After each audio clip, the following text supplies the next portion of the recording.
ይሄ ትውልድ በተለይ በዚህ 100-200 ዓመት በተለይ ከማርቲን ሉተር በኋላ የተነሳው ትውልድ ውለታ ቢስ እንዲሆን ሆኗል።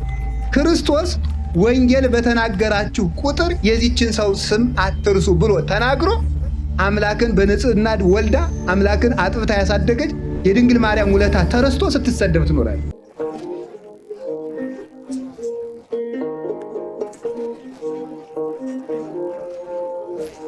የአንዲቱ የሙሴ ሚስት ናት፣ አንዷ እህቷ ናት።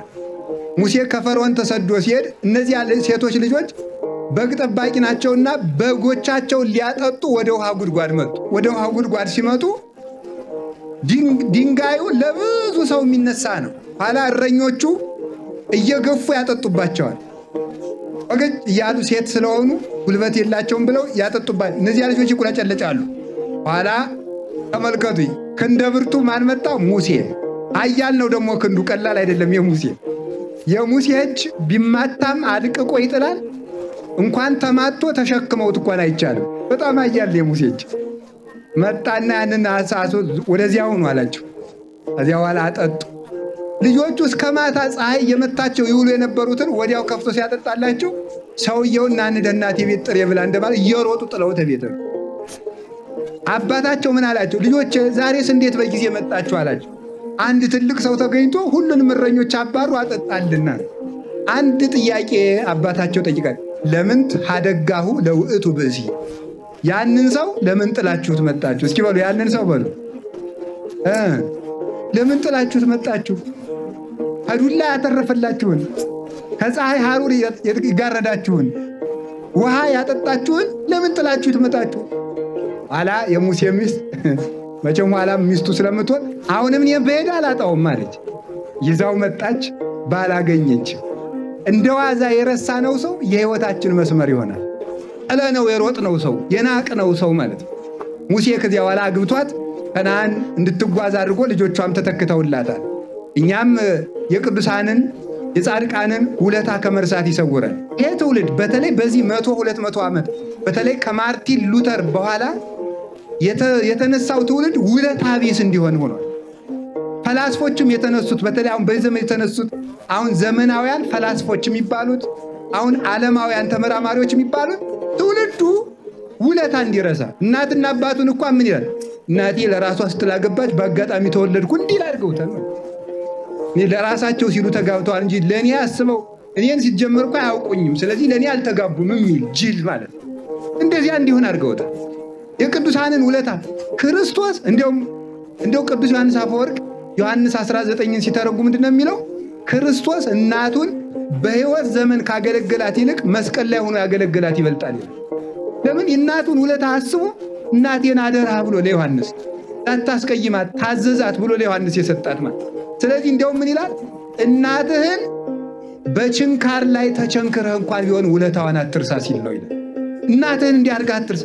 እናትን መርሳት መስደብ፣ እናትና አባትህን አክብር ተብሎ ክርስቶስ ዕድሜ ዘመኗን በዝሙት የኖረች ሴት አንድ ቀን እግሩን በእንባ ስላጠበችው ወንጌል በተናገራችሁ ቁጥር የዚችን ሰው ስም አትርሱ ብሎ ተናግሮ አምላክን በንጽህና ወልዳ አምላክን አጥብታ ያሳደገች የድንግል ማርያም ውለታ ተረስቶ ስትሰደብ ትኖራለች።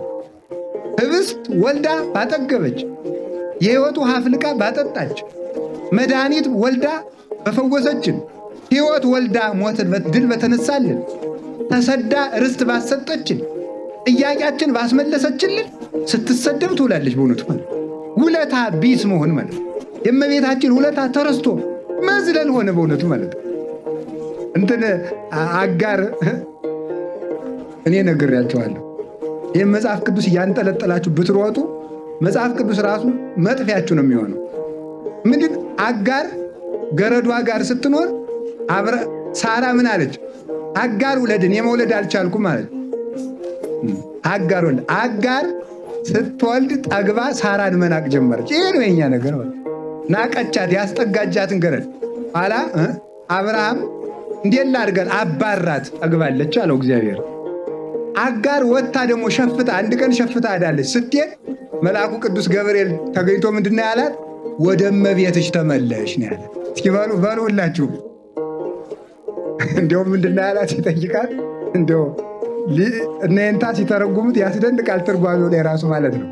መልአኩ ቅዱስ ገብርኤል ኩራቷን ለማራቅ የሳራ ገረድ አጋር የት እየሄድሽ ነው አላት። እንዳትኮራ ማለት ነው። ኩራቷ የጠላችሁ ይሄን አልነበረ ሰው አሁን የማርያም ገረድ መሆን አሁን በዛብን። እውነቴን እኮ ነው በእውነቱ ማለት ነው። አሁን ከሰው ቤት ተቀጥሮ እትዬ ጋሼ ብሎ የሚያገለግል ሰርቶ ዝቅ ብሎ የሚበላ ሰው ከፍ ዝቅ ብላችሁ ምን እናውቃችኋለን እኮ በየቢሮው እንዴት ብላችሁ እንደምትቅጠፈጠፉ አለቆቻችሁ ሲመጡ እንዲህ ብሎ የሚኖር የሰው ልጅ የአምላክን እናት አላከብርም ይላል። ሄደው የኛ ጥጋባችን ማለት ነው። ውለታ መርሳት፣ የድንግል ማርያምን ውለታ መርሳት፣ የቅዱሳን መላእክትን ውለታ መርሳት፣ የነቢያት፣ የሐዋርያት፣ የሰማዕታት፣ የጻድቃን፣ የደናግል፣ የመነኮሳትን፣ የመምህራንን ውለታ መርሳት። ይህን ነው በእውነቱ ማለት ነው። ይህን ውለታ መርሳት፣ ትልቅ ሰውን መርሳት ጥፋትን ያመጣል። ትልቅ ሰው ከመርሳት ይሰውራል። አሜን በሉ እንጂ ኢትዮጵያ ሀገራችን ውለታ የማይረሳባት ሀገር ናት። በእውነት እውነቴን ነው የምነግራችሁ። እዚህ ቆማ ፋሲለደስ ታውቁታላችሁ አይደል? በዚሁ ሀገረ ስብከት የሚገኝ ነው። ቆማ ፋሲለደስ ስትሄዱ ንግሥት ወልድ ሳህላ ትባላለች። ያሰራችው የአፄ ፋሲል እናት እና እሷ ቤተ ክርስቲያኑን ለማሰራት ሌላ ቦታ የተወለዱ የእስልምና ተከታዮች ወንድሞቻችንን በሽመና እንዲተባበሯት አምጥታ ነበር። ቤተ ክርስቲያኑ ተሰርተ ምክንያቱም በዚያ በቁጢቱ እየታሰረ ስለተሰራ ተሰርቶ ሲያልቅ ንግሥት ወልድ ሳህላ ቆለማ ፋሲለደስ ከሰራችው ስርዓት አንዱ እነዚህን እስላሞች የነካ ወዮለት የሚል። ለምንድን ነው ሲባል እዚያ አልተወለዱም። ባይወለዱም ግን ስርዓት ሰር እንዴት ውለታቸው ይረሳል? ሌላ ልንገራችሁ ደግሞ ያንን ቁጢቱን እየበጠሱ አይጦች አስቸግረው ነበር። አይጦች ስላስቸገሩ ብዙ ድመቶች መጥተው እነዚያ ድመቶች ቤተክርስቲያኑን ስለጠበቁ ቆማ ፋሲለደስ የድመት ርስት አለ። ድመቶች ርስት ይሰጣቸው። ድመት መናቅ እዚያ ገርዶ ነውር ነው። ዛሬ አላውቅም እኔ ያለድኩም ማለት ነው። ግን ንግሥቲቱ ይህን ሰርተዋል ማለት ነው። የእንስሳት የአራዊት ሁሉ ውለታ የሚታሰብባት ሀገር ናት ኢትዮጵያ ማለት። የእንስሳት የአራዊት ውለታ የሚታሰብባት እንኳን ውለታ ያደረገ ያላደረገ ሁሉ በሰላም የሚኖርባት ሀገር ኢትዮጵያ ናት። እኛም ውለታ እንድናስብ እግዚአብሔር ይርዳን። ታዲያ ውለታቸውን ከማንረሳቸው አባቶቻችን አንዱ የኔታ ጥበቡ ናቸው። ሀገር ሲያድኑ የነበሩ ማለት ነው። ሀገር ሲያድኑ የነበሩ እሳቸው ናቸው። የኔታ ጥበቡ ጎደሎ ያልሞሉለት ሰው እስቲ ማን ይገኛል አሁን በእውነቱ ማለት ነው? ለደቀ መዛሙርት የእውቀት ጎደሎ የሞሉ፣ ትዳራቸው ለታወከባቸው የሰላም ጎደሎ የሞሉ፣ ገበሬዎች አዝመራቸው አንበጣ እንዳይበለባቸው ዝናብ ድርቅ በሆነ ጊዜ ዝናብ አዝንመው ጎተራ የሚሞሉ፣ ድህነት ላሰቃያቸው ሁሉ መክረው ንግዳቸውን ባርከው ለሀብት የሚያበቁ እሳቸው ናቸው። እሳቸው ሲያርፉ ህዝቡ እንዲያው ከሙሴ መቃብር እንስገድ እያለው እንዳስቸገሩ እንደ እስራኤል እንዲያ እያለ ያስቸግራል ነበር የመሰለኝ። አሁን ረስተን ቁጭ በየሀገራችን ማለት ነው።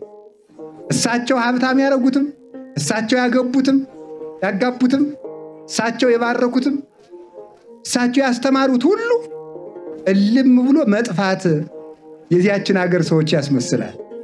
የኔታ ጥበብ ሁላችን አለብን በእውነቱ ማለት ነው። ሰላም ለኪ ያላሉለት ሰው የለም። የተሰወረውን የሚያውቁ እኔ ስለሳቸው የመናገር ምንም አቅም የለኝም። የሚነግሯቸው የኔታ ናቸው። እኔ ግን መካነ ኢየሱስ እየተማርኩ አንድ ጊዜ መጣው። ከወዴት መጣህ አሉ። መካነ ኢየሱስ ምንድን ነው የምትማር? ብሉይ ኪዳን አልኳቸው እና የዚያ ጊዜ ዘጸአት ነበር መማርና ዘጸአት ነው አይሉኝም። እኔ ደንግጬ እንደው መያዣ ነው የጠፋኝ ማለት ነው። የተሰወረ ያውቁ ነበረ። የኔታ እንደነገሯችሁ ማለዳ የኔታ ሊቀ ሊቃውንት ዕዝራ እንደነገሯችሁ ኤልሳ ደቀ መዝሙሩ ግያዝን የሚያደርገውን ካለበት ሆኖ ግያዝ ምን እያደረክ ነበር? አንተ ባለህበት ቦታ ሆኖ ልቤ ካንተ ጋር ነበር አለ። ያለበትን ይመረምር እንደነበረ የተሰወረ የሚያውቁ ከፍቅር ደረጃ የደረሱ እንኳን ለሰው የኔታ ጥበቡ እንኳን የሰዎች ጦጣዎች እንኳን ውለት አለባቸው። ጦጣዎች ሁሉ ታቅፈው ሲያበሉ ነው አይቻለሁ። ሐምሌ 12 ቀን በ2006 ዓመተ ምህረት ከቅዳሴ በኋላ ጦጣ ታቅፈው ሲያበሉ ሲያጎርሱ አግኝቻቸዋለሁ። እኔ ባይኔ ያየሁትን ነው። እሳቸውን ዝናብ ሊመታቸው ፀሐይ ሊወጣባቸው ባልተገባ ነበር በእውነቱ ማለት ነው። ግን እኛ ሲሞቅልን የምንርቅ ሲቀዘቅዘን የምንመጣ በመሆናችን ምክንያት የኔታ ሲያርፉ እንዲሆናል ብዬ አላሰብኩም። እኔ ሁሉም ሰው ውለታውን ይዞ ዘወር ሲሉ ዘወር አሉ። እሳቸው ግን ዘወር አይሉ። ዛሬም በበረከታቸው አሉ። አሁን የተኳቸው መምህርም ረድኤታቸው ያደረባቸው በሞገስ የሚታዩ ናቸው። አይደለም እንዴ? ሳይወፍሩ ወፍራም መስለው የሚታዩ በእውነት የኔታ እኔ ሳያቸው የኔታ ላይኩንን የኔታ ሊቀ ሊቃውንት ዕዝራ ጉባኤ ቤት አውቃቸዋለሁ። የኔታ ላይኩንን የዚህን የደብሩን አስተዳደር በኔታ ጥበቡ የተተኩትን አሁን እዚህ መንኩ ሰው የኔታ ወንበር ተተክተው ሳገኛቸው ፈራዋቸው እንደገና ማለት ነው። ለምን? የኔታ ሞገስና ግርማ ስላደረባቸው። የኔታ ሀገር የማይተው በፍቅር ማዕረግ የደረሱ ናቸው በእውነቱ ማለት ነው። ለጠላቶቻቸው የሚያስቡ ከየዋህነት ደረጃ የደረሱ ክርስቶስን የሚያሳዩ ፍቅረ ሲመት የጠፋላቸው ፍቅረ ነዋይ የጠፋላቸው ለሰው የማይከብዱ ለሚበላው ቀምሰው የሚያሳዩ ለሚጠጣው ቀምሰው የሚያሳዩ ለተቸገረ የሚያስቡ የክርስቶስ መልክ ያላቸው ውብ አባታችን ናቸው። እሳቸውን መርሳት ነው አገር ግፍ የሚያመጣብን ችግር የሚያመጣብን የመምህርን ትእዛዝ መርሳት። ከቃሉ ጋር ናችሁን? ከቃሉ ጋር ናችሁን? እግዚአብሔር ከሁላችን ጋር ይሁን። በሕይወት ዘመናቸው እንኳን ሳሉ ሰላም ለኪ መጥቶ ያላስደገመ ሰው ቢኖር ጸሎታ ለማርያም ወስዕለታ እያሉ 60 70 80 ዓመት ለሀገሪትነ ኢትዮጵያ ስላሉ ሁላችንም ውለታቸው አለብን። ይህንን ሀገር በጥበባቸው ያዳኑ እውነቴን ነው የምነግራቸው። ኢትዮጵያ በሰላም የኖረችው በእነ የኔታ ጥበቡ አቅም ነው። ኮሮናው የራቀ በማን ይመስላችኋል? ተጠንቅቀን ነው። ገበያው አልቆመ፣ ለቅሶ አልቆመ፣ ሰርጉ አልቆመ። በምን ይመስላችኋል? ይሄንን ቀኝና ግራውን እንደ ነነዌ ያለየ ህዝብ ደምን የከፈልክበትን ህዝብ ያለ ንስሐ አትቁረጠው እያሉ እነሱ ስላለቀሱልን ነው። ከመከራ የዳን ነው። እማንችለውን የቻል ነው። እማንወጣውን የወጣ ነው። በእነሱ በረከት ነው። በእውቀት የእውቀታቸው በረከት አለብን። ብሉያቱን፣ አዲሳቱን፣ ሊቃውንቱን፣ ገድላቱን ሁሉ ያስተማሩን በትምህርት የትምህርት ውለታ አለብን። በምናኔያቸው የብሕትውና ውለታ አለብን። በምንኩስናቸው የምንኩስና ውለታ አለብን። በጸሎት የትጋታቸው የቅድሳችናቸው ውለታ አለብን። እሳቸው የቻሉትን መከራ ራሳቸውና እግዚአብሔር ያውቁታል። የትዕግስታቸው ውለታ አለብን። የረሃባቸው የጥማቸው ውለታ አለብን። እሸ ቀምሰው ይኖሩ የነበሩት እዚያ ሁሉ የረሃብ የጥም እነሱ ጠርበው አዝመራው በጊዜው በቅሎ ታጭዶ የተወለዱት እንዲያድጉ እንስሳት አራዊት ያለ ጊዜያቸው እንዳይሞቱ አባር ቸነፈር መጥቶ ሀገር እንዳያጠፋ አራዊት ሁሉ ሂደው የሰው ነገር እንዳይዘርፉ ወንበዴ ሽፍታ በሀገር እንዳይነሳ ድሃ ውሎ እንዲገባ የጸሎታቸውና የሕይወታቸው ሁሉ ውለታ አለብን። የእሳቸውን ውለታ የሚመልስላቸው ራሱ መድኃኔዓለም ነው። የድርሻችን ግን ልጅነታችንን ለመመስከር እሳቸውን ውለታቸውን ለመመለስ ሳይሆን የውለታዎትን እናውቅለዎታለን ለማለት የድርሻችንን እንድንሳተፍ አምላከ ቅዱሳን ኃይልና ብርታቱን ይስጠን። አባቶቻችን ረስተን በእግዚአብሔር ከመረሳት ይሰውረን። ወስብሐት ለእግዚአብሔር። ይቆየን።